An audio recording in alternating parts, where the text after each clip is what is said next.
Came into the game looking like Screech. Aljamain Sterling reach, Sean O'Malley teach. They swore the ground game would give Screech hell. Now that all is said and done, ALJO wasn't saved by the bell. Welcome to the Suga Show.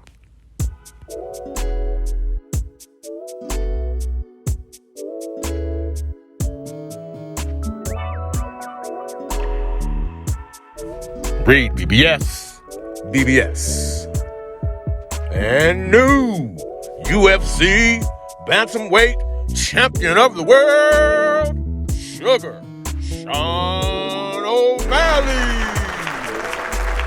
So where were you? Where were you? UFC 292, Sterling versus O'Malley, the biggest 135-pound bout in UFC and mixed martial arts history. Me, myself, I was at Hooters Restaurant, the world-famous Hooters Restaurant, and on this particular day, they apparently had their junior varsity roster of waitresses. But I digress. I was up in there, a bunch of other guys watching Cowboys, Seahawks preseason football game, as well as the UFC pay-per-view. Fight Watcher asks my prediction for the main event. He said, all right, man, gun to your head. How you see ALJO versus Suga show going? And I hadn't really given a prediction, but right there on the spot, I said, for whatever reason, I see ALJO getting caught. It's exactly what I said to the guy. I said, I see ALJO being over-aggressive and getting caught. Well, the fight ensues. Round one was all about feet work. Not footwork, but feet work. Lateral movement, quick, athletic, fast, twitchy, lateral movement of the Suga show. Now, Aljamain Sterling, he would later confess he had no one in camp to match O'Malley in this particular regard, in terms of feet work. So they played the game of establishing distance, real estate, taking mental notes on the reaction to feints, etc., that type of fill them out type shit. O'Malley lost round one or was even. ALJO, he went for a single leg. He didn't get the takedown, but he did go for a single leg at the end of round one, so that bit of aggression may have won him what was otherwise a Nathan-ass round. It was really not much activity at all, so I wouldn't have been mad at round one being even. But O'Malley would ultimately win the war. So ALJO, he dips in with extends with a long left hand. I initially thought Suga caught it and shot back with his own right hand, catch and shoot.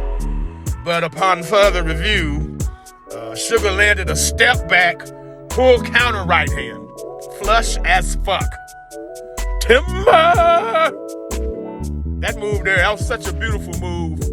It's rare at the highest level of boxing. Never mind mixed martial arts. Which takes me back to what I said yesterday. Suga show, he's a special striker. A truly special striker. I'm talking the level of a John Bones Jones, Anderson Silva, Israel Adesanya, Stephen Wonderboy Thompson, and yes, of course, the notorious Conor McGregor. Now, the thing is, with all of these men, with the exception of Bones Jones, what about that ground game? What about that ground game, bro? In all of those cases, exceptional strikers. Phenomenal stand-up game. All of them. Ground game shaky, though.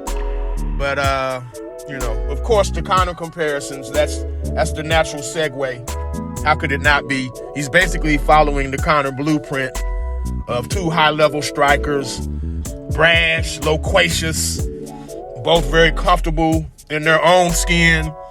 And some people like it, others loathe it. But either way, they're both able to resonate with more than just MMA fans and combat sports fans proper.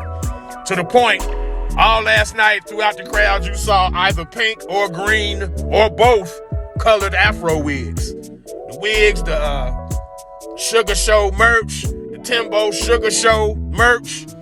The marketing campaign behind this dude is strong. But yeah, the Conor blueprint, man, Then, of course, Suga Show ends ALJO like Conor did Aldo. Only difference was Conor came with that left hand thunder versus the right hand Sugar thunder. I did a small experiment within myself on Sugar Show's social media. Right before the fight yesterday, the Timbo Sugar Show, their YouTube channel, they were at 642,000 subscribers. Just checked a second ago, they're already up to 653,000, 11,000 more subscribers in less than 24 hours. Sugar Show's IG account, he was at 2.9 million followers. He's already up to 3.1 million followers. He got 200,000 more followers in less than 24 hours.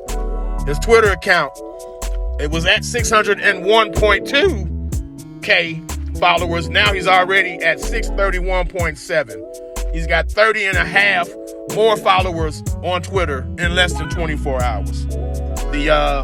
It's real, man. The blow up is real. And the revolution will be televised. Now what next?